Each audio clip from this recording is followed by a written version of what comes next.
입니다.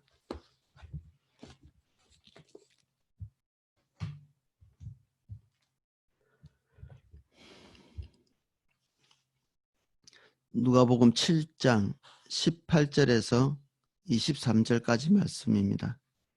누가복음 7장 18절에서 23절까지 말씀입니다.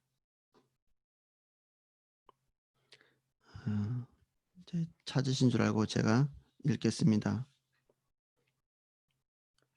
요한의 제자들이 이 모든 일을 그에게 알리니 요한이 그 제자 중 둘을 불러 주께 보내어 이르되 오실 그이가 당신이 오니까 우리가 다른 일을 기다리오리까 하라 하매 그들이 예수께 나와 이르되 세례 요한이 우리를 보내어 당신께 여쭈어 보라고 하기를 오실 그이가 당신이 오니까 우리가 다른 일을 기다리오리까 하더이다 하니 마침 그때에 예수께서 질병과 고통과 및 악귀 들린 자를 많이 고치시며 또 많은 맹인을 보게 하신지라.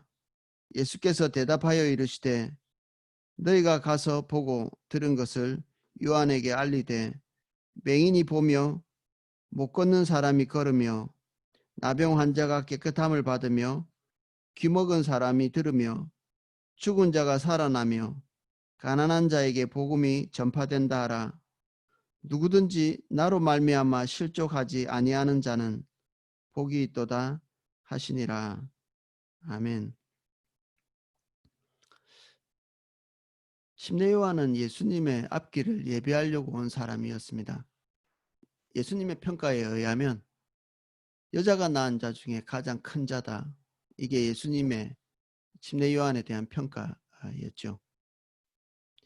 그런데 침례 요한이 예수님께서 행하시는 일들, 그의 주변에서 일어나고 있는 일들을 보면서 예수님의 존재에 대해서 의구심을 가진 것 같습니다.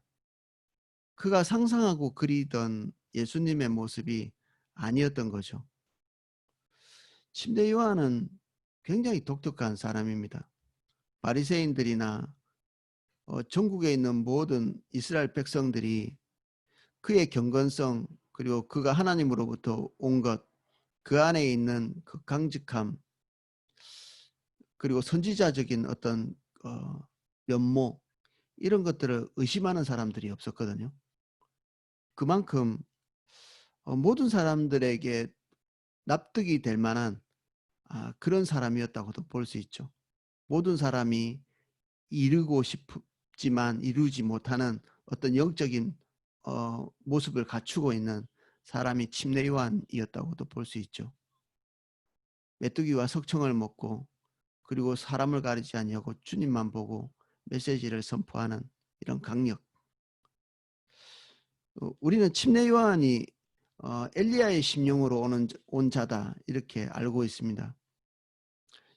메시아가 오기 전에 엘리야가 먼저 와야 되리라. 이게 성경의 예언인데 예수님이 오시고 난 다음에 제자들이 묻죠. 엘리야가 언제 왔습니까? 물어보는데 예수님이 이렇게 말씀하십니다. 침례 요한이 그다. 사람들이 그를 아무렇게나 취급했다. 침례 요한이 엘리야의 심령을 가지고 온 자다 이렇게 했습니다. 그럼에도 불구하고 요한이 완전한 예수님의 모습을 이해 못한 것을 볼 수 있습니다. 그가 바라고 원했던 메시아의 모습과 지금 실제로 나타난 메시아의 모습이 달랐던 거죠. 그가 바랬던 건 뭔가요? 알곡과 죽정이를 모아서 곳간에 들이고 죽정이는 꺼지지 않는 불에 태우고 그가 바랐던 예수 그리스도는 신발끈을 자기가 함부로 매지 못할 만큼 자기에게 임한 하나님의 그 강력, 능력 이것에 미치지 못할 더 크고 어마어마한 영적인 능력을 가지고 있는 로마나 그리고 부패한 유대인 관료들을 때려엎고 하나님의 나라를 온전히 세우는 어떤 강력한 지도력 그리고 능력 이런 것들을 기대한 거죠. 예수님께서 처음에 사역에 들어오실 때 선언한 내용들이 있습니다. 예수님이 방향을 잡았던 것이 회당에서 선포하신 내용인데 이렇습니다. 주의 성령이 내게 임하셨으니 이는 가난한 자에게 복음을 전하게 하시려고 내게 기름을 부으시고 나를 보내사 포로된 자에게 자유를, 눈먼 자에게 다시 보게 함을 전파하며 눌린 자를 자유케 하고 주의 은혜의 해를 전파하게 하려 하심이라. 딱 요 그대로 예수님에게 일어나고 있는 상황에서 침례 요한의 제자들이 찾아왔죠. 이사야에 예언되어 있는 이 부분을 아마 침례 요한도 알고 있었을 것입니다.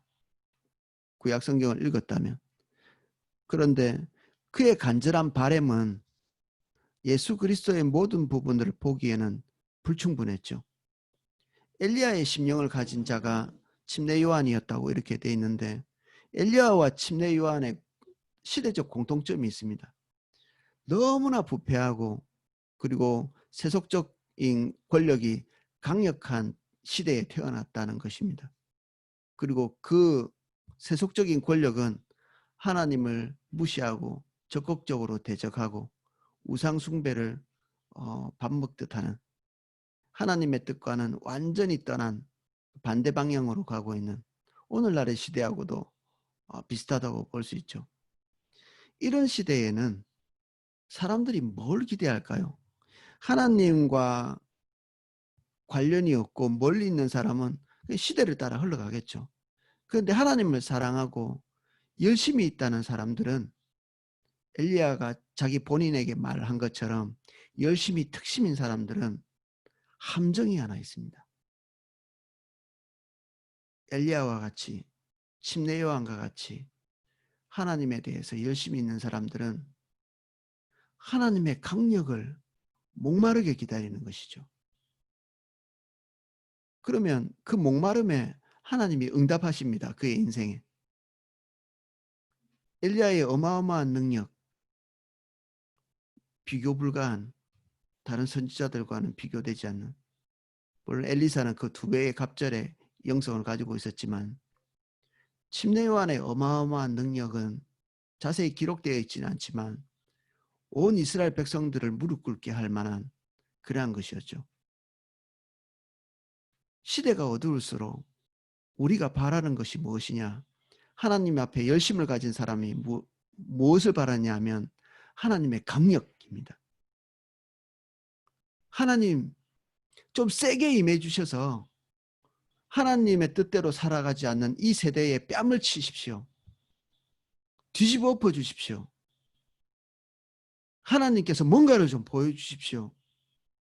이게 하나님의 열심을 가진 사람들의 올무입니다. 한 면에서는. 어떤 면에서는 자연스럽고요. 어떤 면에서는 올무이죠. 시대가 주님을 무시하니 하나님께서 그 무시하는 자들에게 입을 다물 만한 그런 이적과 기사, 또 강력한 일, 이런 것들을 행해 주시기를 바랍니다. 어떨 때 하나님의 그런 모습이 보인다고 할 때 통쾌해 하기도 하죠. 엘리야는 그런 강력을 충분히 경험했던 사람입니다. 그런데 왜 도망치게 됐나요? 이세벨의 한마디의 말에 왜 도망치게 됐나요? 그는 북이스라엘에서 사역했던 사람인데 브엘세바를 넘어서 광야까지 도망쳤습니다. 이 말은 평양에서 사역하던 사람이 마라도까지 도망간 겁니다. 저 남쪽 경계선을 넘어서 아무도 오지 못할 곳. 이것은 목숨을 부지하려고 했다, 이런 차원을 벗어나서 마음에 지탱하고 있던 신앙적인 이 기둥이 와르르 무너진 것입니다. 마음의 기둥이. 여러분들을 지탱하고 있는 신앙의 기둥은 무엇입니까?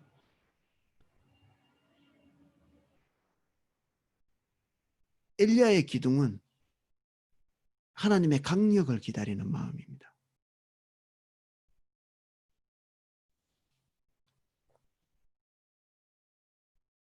그런데 그게 북이스라엘을 바꿨나요? 못 바꿨습니다.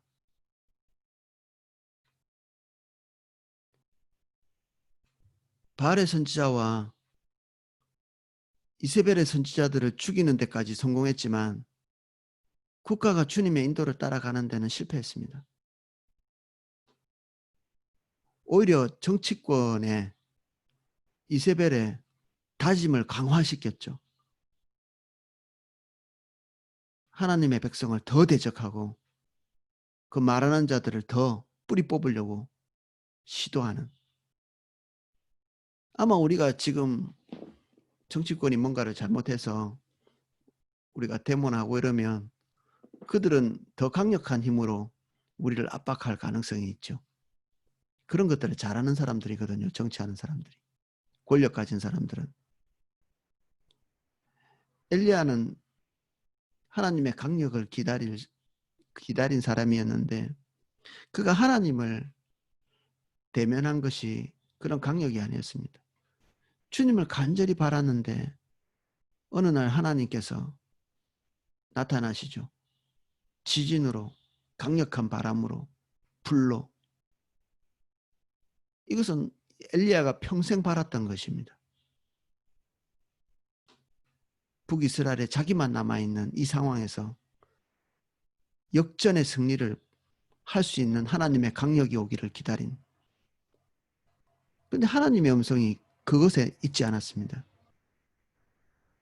그 모든 것이 지난 다음에 들려오는 세미한 음성 속에 역사를 바꾸는 하나님의 음성이 들려왔습니다. 엘리사를 다시 세우고 이방 나라의 왕을 다시 세우고 다음 세대의 지도자를 세우는 그런 것들을 명령하셨죠. 침례 요한의 심령 안에도 엘리야의 성정이 담겨 있죠. 그는 엘리야의 화신이었다고 볼 수 있습니다. 구약에 엘리야가 있다면 신약에는 침례 요한이죠. 그가 간절히 바란 것. 지금 이 강력한 로마의 압제, 부패한 바리새인들, 그리고 사두개인들이 성전을 지배하고 하나님을 경외하기보다는 썩어 문드러진 종교 행위를 가지고 그들의 이득을 취하고 있고 어디 하나 올바른 것이 없는, 이때 그가 간절히 목말라 했던 것, 하나님의 강력, 하나님의 심판. 근데 그의 간절히 바란 것이 비성서적인 것이었나요?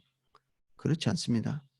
성경에 장차 오실 재림하실 예수 그리스도의 형상, 하나님의 심판주 되신 모습, 예수 그리스도의 심판주로 오실 그 모습, 지금은 아니지만 장차 오실 예수 그리스도의 모습, 그 모습을 본 것이죠. 우리는 하나님을 알되 우리의 간절함을 따라 알 가능성이 많습니다. 그런데 그것은 어디 엉뚱한 데서 나온 게 아니고요. 우리의 열심과 우리가 배운 성경적인 지식에서 왔습니다.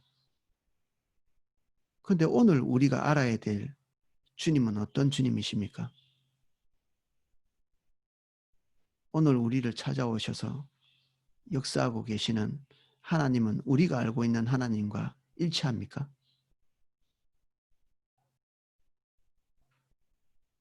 병자들이나 고치고 그리고 살 곳도 없이 인자의 머리 둘 곳이 없다고 고백한 것처럼 제가 생각할 때는 거짓되나 진배 없는 가난한 자들과 함께 몰려다니시고 죄인들과 함께 먹고 마시며, 그렇다고 예수님에게서 강직함이 또 보이는 것 같지도 않아요. 왜냐하면 부자들과 함께 먹기도 하고 친일파 같은 사람들과 함께 교제하기도 하고 도무지 이해할 수 없는, 바리새인들은 예수님을 술고래라고 표현했습니다. 술고래. 먹기를 탐하고 마시기를 즐기는 자. 이제 다음에 며칠 있다가 바리새인들의 이런 부분들 살펴볼 텐데, 그들이 보기에는 예수님이 잔치집에 다니면서 먹고 마시고 즐기는 사람처럼 보였던 거죠. 강력한 종교성도, 강력한 파워도, 힘도 그들이 원하는 만큼 과시하지 않고 있는 예수님. 그런데 침례 요한은 자기가 알고 있는 그런 것에 충실하지 않았죠. 그가 배우고자 하는 자세가 있었습니다. 예수님께 가서 다시 물었죠. 내가 알고 있는 주님, 그 주님을 기다려야 됩니까? 계속? 우리가 죽는 날까지? 예수님이 지금 현재 임하고 역사하고 계시는 자신의 모습을 가서 말해주라고 얘기합니다. 오늘 주님께서는 우리가 알고 있는 그 강력의 하나님, 우리가 간절히 바라는 그 하나님이 아니라 지금 현재 우리에게 오셔서 일하고 계시는 주님이 어떤 분이신지를 알기를 원하십니다. 이것은 그동안 우리가 알고 있는 지식, 그동안 우리가 알고 간절히 바라는 하나님, 그 하나님이 아닐 수 있습니다. 오늘 우리가 다시 영의 상태에서 주님과 교제하셔야 됩니다. 오늘 아침에 우리는 우리의 기초 아래서 주님을 이해하거든요. 하나님을 알 때는 하나님의 계시가 필요합니다. 계시란 하나님이 우리에게 알려주시는 것입니다. 그분이 그분의 모습을 우리에게 알려주시는 것입니다.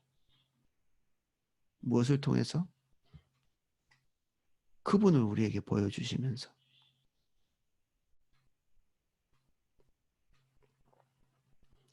그래서 오늘 주님과의 관계가 단절된 사람은 주님을 올바로 알 수 없습니다.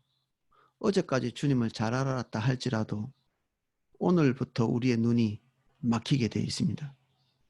어제의 하나님으로 오늘을 살 수 없습니다. 오늘 주님을 만나셔야 됩니다. 다시 처음처럼.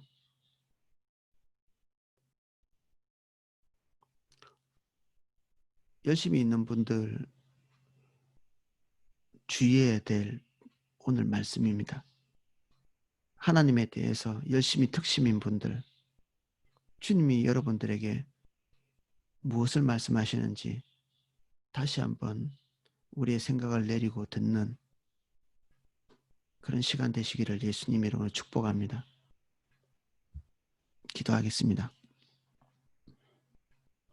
주님, 우리는 우리의 간절함을 따라, 우리의 열망을 따라, 그리고 이 시대를 뒤집어 엎을 하나님의 강력한 역사를 기다리지만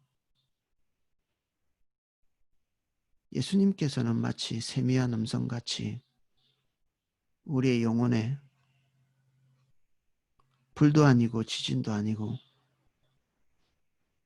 바위를 깨트릴 만한 그런 강력이 아닌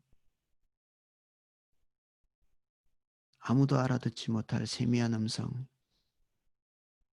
우리가 온 마음을 다해서 주목하지 않으면 들을 수 없는 그 세미한 음성 속에서 우리를 인도해 가십니다. 주님, 오늘 이 시간에 우리가 하나님의 더 강력함이 아니라 세미한 음성 속에 말씀하시는 하나님의 음성을 듣게 해주십시오. 하나님의 강력이 세상을 바꾸는 것이 아니라 하나님의 세미한 음성에 순종할 때 우리는 다음 세기를 열 수 있습니다. 다음 단계를 준비하시는 하나님의 음성을 들을 수 있도록 도와주십시오. 우리의 열렬함을 내리고 주의 음성에 주목할 수 있도록 도와주십시오. 나만 남았다라고 말했지만 주님 그렇지 않다고 말씀하십니다.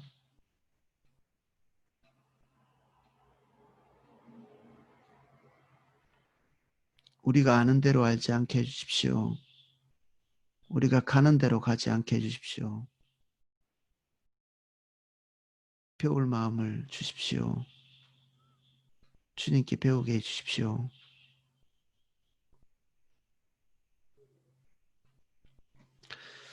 이제는 주 예수 그리스도의 은혜와 성부 하나님의 사랑과 성령님의 깨닫게 하시고 견인하시는 그 은혜가 여기서 침례 요한과 같이 배우기를 원하고 그 음성에 따라서 움직이기를 원하는